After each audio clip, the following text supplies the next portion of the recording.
Welcome to another episode of WTF Cinema. Hi everybody, welcome back to WTF Cinema. I know it's been a while, so let's go ahead and just dive right back into work, shall we? Now, I don't know if I've mentioned this before, but I love Amanda Seyfried. I don't know if it's her blonde hair, her bright eyes, or her almost comically oversized bosom. There's just something about that girl that I find compelling. So, I was very excited when she moved up in the ranks from being like best friend B to a main character in things like Mamma Mia and Chloe and she hasn't really done a lot of good movies, has she? I mean, she was in Les Mis, but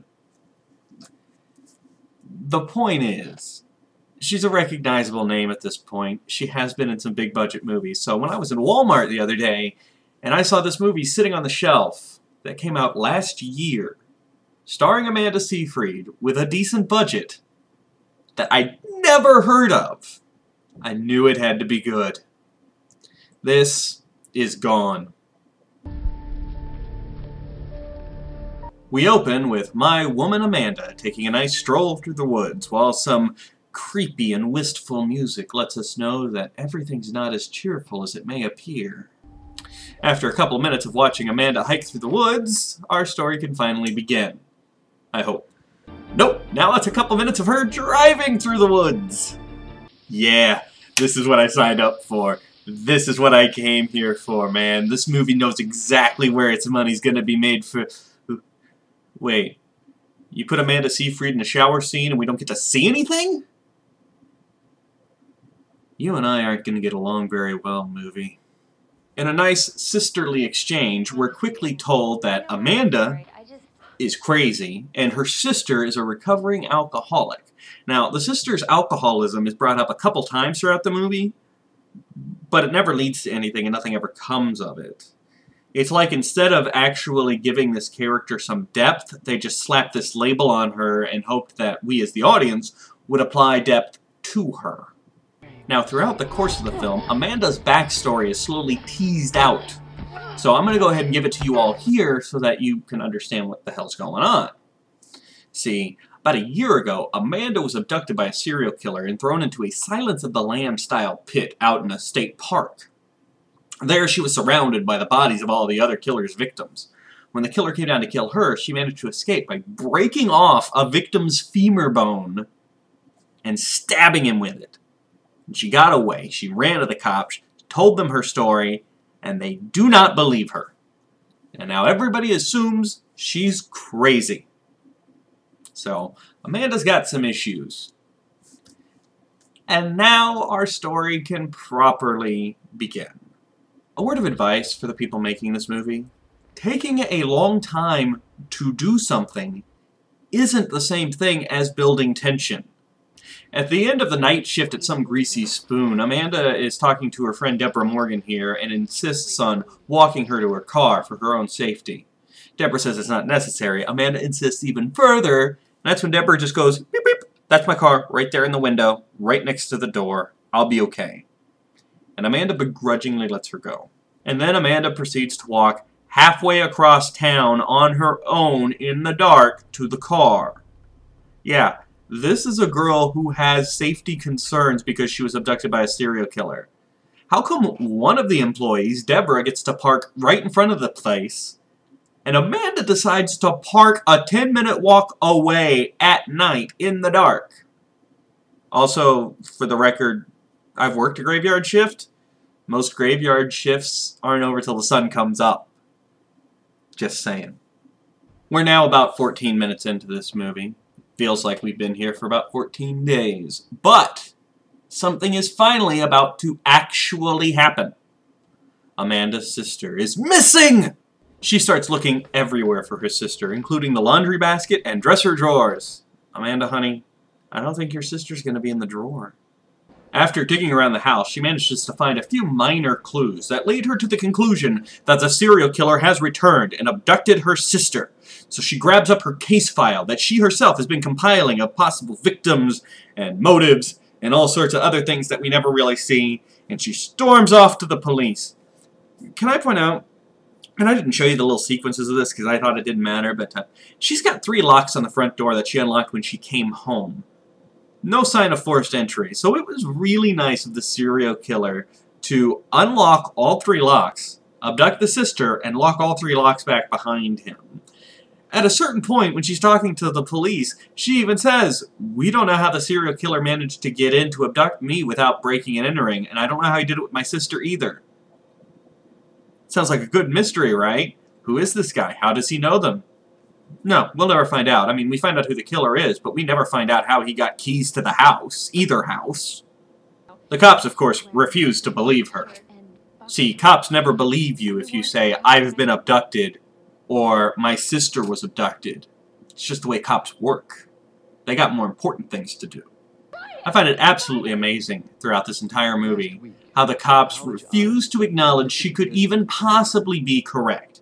I mean, she's got this folder with victims' names, missing girl files. All of these could be his victims. And if he's been killing in this area, there have to be missing girls. At some point, you'd think the cops would actually be willing to consider perhaps a serial killer is taking these girls. But no. They find it easier just to completely refuse to believe anything she says. Ms. Conway, adults have the right to disappear. Yeah, that sounds exactly like the police. The only person willing to help her is the new cop in town, who not only tells her that he believes her, but kinda creepily hits on her. Here's the problem with this character. He keeps popping up as the one character who's willing to believe her and willing to give her a chance, but it never goes anywhere. Ever. He accomplishes nothing, and about halfway through this movie disappears. See, I kept thinking he was going to end up being the killer, and that would be the, like, neat plot twist, as he was going to, like, befriend her or seduce her and then turn out to be the killer. No, he's just this character who's nice to her for a bit and then vanishes. The old cop explains to the new cop that, yeah, okay, she may be hot, but she is totally crazy, because they found no evidence to back up her abduction story. None whatsoever. I mean, yeah, there was a witness that spotted her coming out of the woods with, like, duct tape residue covered in dirt and mud and everything, but we couldn't find the hole or the killer. You know, it's a state park, and she was in a state of shock. She should have been able to lead us directly to that hole in the ground, right? Plus, here's the real kicker. Her parents both died tragically a couple of years before. They died within a couple days of each other, and the death of her parents caused her to be so upset she spent a little bit of time in a mental institution. Because, you see, no normal, sane person would have a negative reaction to both of their parents dying at a young age. That's just ridiculous. But I think perhaps the most damning evidence against her story is that they found no signs of sexual molestation on her whatsoever. Because let's be honest, who abducts Amanda Seyfried and doesn't rape her? Am I right? See, I wasn't too comfortable about telling that joke, but I was assured it would be okay. So, if you did not like that joke, I'm going to ask you to address all complaints to my legal department. Thank you. Amanda decides, since the police won't help her, she's going to undertake her own investigation to find her sister and the serial killer. Now, as I see it, she has 3 goals with this investigation. First and foremost, obviously, is to find her sister. The second is to convince everybody she's not crazy. This actually did happen to her and then to her sister. And then the third would be to bring the serial killer to justice for all the other girls he killed.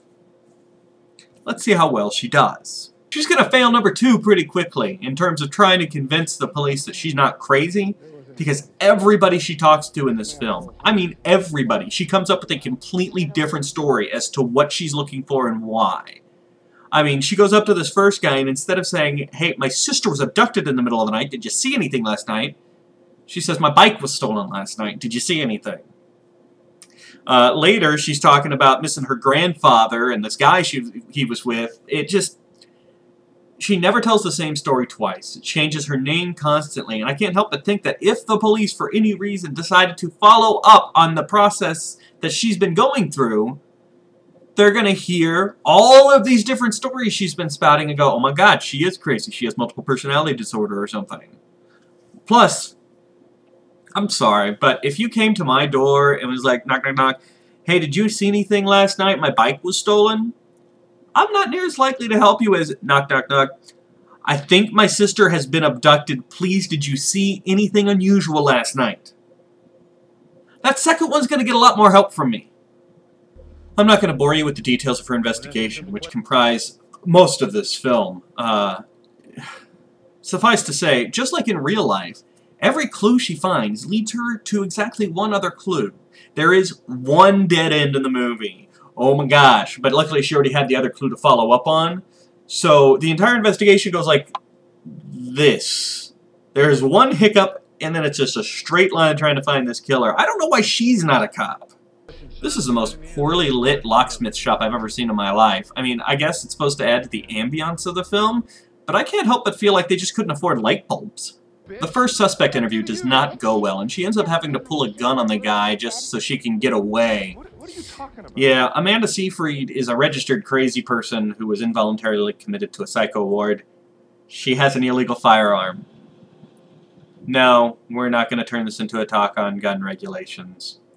But I could. She calls the cops with the new evidence that she's uncovered that lead to the fact that her sister probably was abducted. And she even knows where the killer bought the supplies for the abduction. They, of course, refuse to care. In fact, they've now heard that she pulled a gun on a guy. So they're now more interested in getting the gun away from her than in helping to solve her sister's abduction. We got a 1234 out there waving a gun. You know what that means?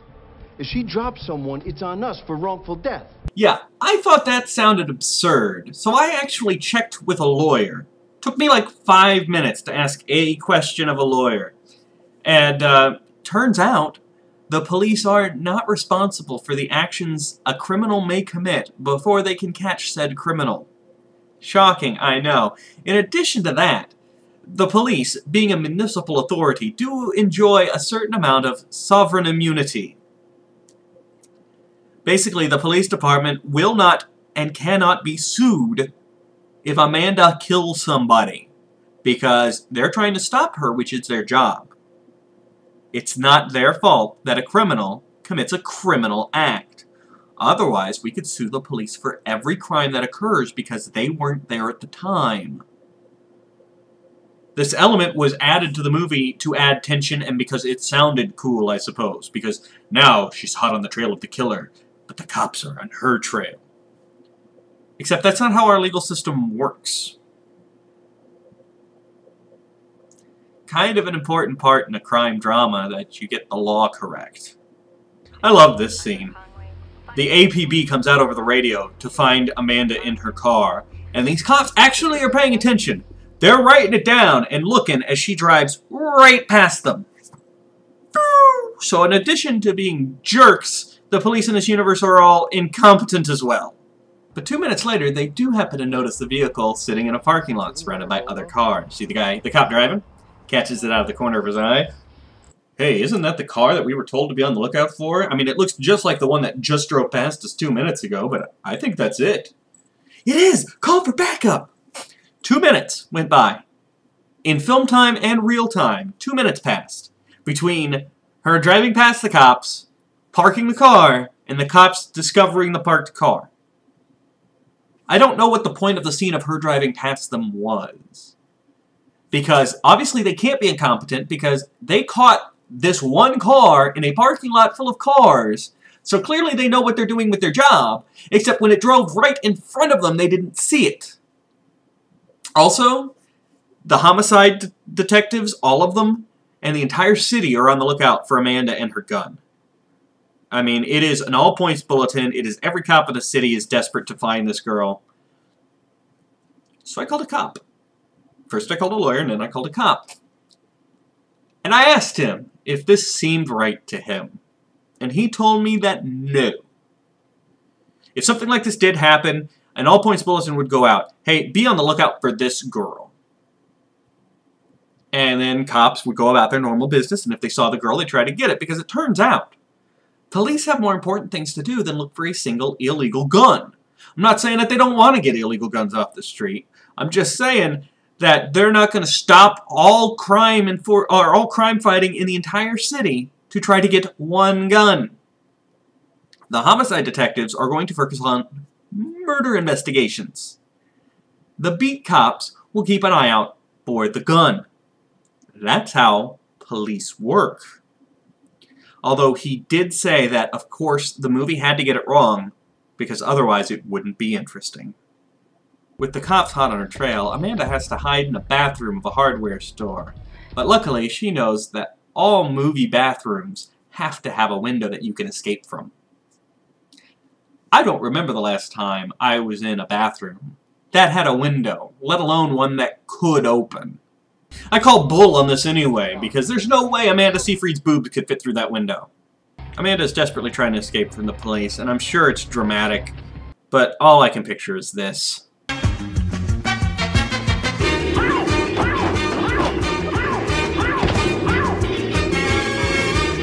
Now, Amanda's been awake for over 12 hours. She's in the middle of a hunt to find the serial killer that abducted her sister from her. The police are out to get her. She's got to maintain a clear head. So naturally, like a sane, rational person, she decides now is the moment to stop taking her crazy meds. Because what you want to do when you're in a situation like this is drastically alter yourself by either getting on or going off of meds. It's going to help you maintain a clear head. Luckily, like the sister's alcoholism, like the good cop that wants to help, her decision to not take meds will have absolutely zero impact on the story whatsoever. Never changes her, doesn't alter the way she deals with anything. Nothing is affected as a result of this decision. That's just good storytelling. Now Amanda's prowling through an empty house looking for a guy that a witness said had rapey eyes. She's got her gun drawn, she's on the lookout when... Yeah, you know, in real life, that cat would have gotten a bullet in its head before it ever landed on the ground, right? I mean, she was primed, she was taught, she was freaked out, and she had a gun pointed right at the cat. She fails to find her rapey eyes that she was looking for, but she does get this guy, who I think also has rapey eyes. I always figured if I met a girl as pretty as you, money would change hands. I just thought it would be in the other direction. Is it just me, or does she seem really happy about that guy telling her she looks like a hooker? Really? That's how you're gonna drive when you know every cop in the city is looking for you? You specifically switched vehicles so that the cops couldn't identify you, and then you take off like Speed Racer, which will cause cops to want to pull you over no matter who you are. All I'm saying is, if you're trying to stay off the cops' radar, you obey local traffic laws. At the end of her investigation, Amanda manages to get the phone number of the killer. See, the killer was actually a regular at the diner she worked at. He hit on Deborah Morgan a couple of times, gave Deborah her phone number. Now, Deborah threw it away, but when Amanda showed up, Deborah was able to magically dig this tiny scrap of paper out of the trash in time to give it to her. Amanda calls and confirms that this is the killer, and the killer invites her to come out to where he is to get her sister back. Rather than try again with the police and say, I have the killer's phone number. Go find this guy. He has my sister. She decides to go confront him by herself. Now, what you're saying, the cops obviously aren't going to help her. They've made it very clear throughout the entire course of the movie they don't help young women in distress. But you know what you could do? Talk to the killer. Go to where he wants you to be. Then call the cops and say, look, here's where I am with my gun, and if somebody doesn't come help me, I'm going to start shooting people. Then all the cops are going to be there. All of them. And you can point them in the way of the killer while they're taking you down too. Now, while she's proving to us how sane she is by going alone to the Silence of the Lambs-style pit that the killer dug in the state park, the police force her sister's boyfriend to call. Boyfriend says the sister is home, she's safe, she's fine. Amanda doesn't fall for this and very quickly gets him to tell the truth, which is, the police have told me that if you don't come back, they're not going to look for her and she's still missing. The police are now holding the abducted woman hostage, essentially. Your sister is missing. She may be in trouble, but we're not going to look for her until you turn yourself in. Because cops work like the mob, apparently. Blackmail and extortion. That's how the police operate. While Amanda continues to hone in on the killer's location, really, this takes forever. It's like 20 minutes of her driving slowly through the woods. We realize the sister is waking up. They cut back and forth quite a bit to try and convince you otherwise. So for like 30 seconds, you're like, oh my gosh, she's going to run into her sister. But it turns out the sister was actually underneath the house all along. Never left the house. So she crawls out, runs to the cops, tells her how she's been abducted, and now the cops finally have a reason to believe Amanda Seyfried. Amanda ends up in the hole with the killer, but since she has the gun, she shoots him in the knee, manages to escape, pull up the ladder behind her. She's got the killer trapped in a hole in the ground. Now is the perfect time to achieve Objective 3, right? She's got the killer in a place where he can't escape. And he's surrounded by the bodies of his victims. Oh my gosh. You could call the cops, because just in the act of getting him out of there, they're going to see the dead bodies, right? Like, there's no way they can't fail to recognize that he's the killer. And then there can be justice. They can solve all those missing person cases. They can call the families like, I have bad news, but at least you won't have to wonder what happened to your daughter anymore.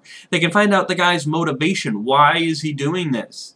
This is perfect. She does also get out of him that her sister is safe and sound and back at the house. Instead of doing all that, though, she covers him in kerosene and throws down a lamp, lighting him on fire and killing him. Also destroying a good deal of the evidence. Which means he can't be brought to justice. Comfort can't be brought to the families of his victims.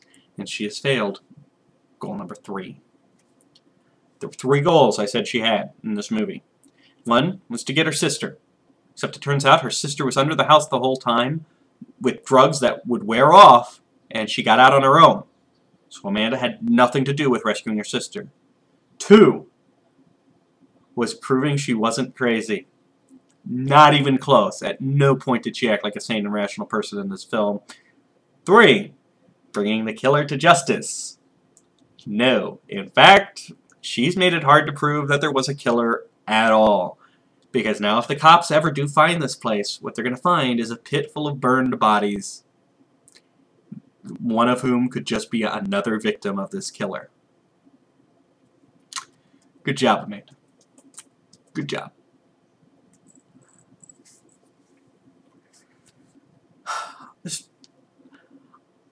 The plot doesn't even make any sense, right?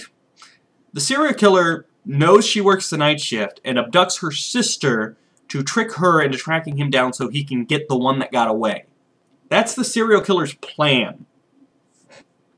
So he abducts the sister, shoves her underneath her own house so that Amanda will track him down. Except he doesn't make it easy for her to track him down by giving her any hints or clues as to who he is. She finds out who he is almost completely by accident. The final clue was somebody remembering, oh yeah, that creepy guy gave me a phone number. Here, give that a call. And if Amanda hadn't followed those clues and hadn't managed to get that phone number, her sister would have just woken up and everything would have been fine and the killer never would have gotten a second chance at Amanda. In fact, if Amanda had come home from work, seen her sister was gone, and just assumed she went to class instead of freaking out and gone to sleep, by the time she woke up, her sister would have been fine. So the serial killer has the worst plan in history. And then, I don't even know the guy's motivations.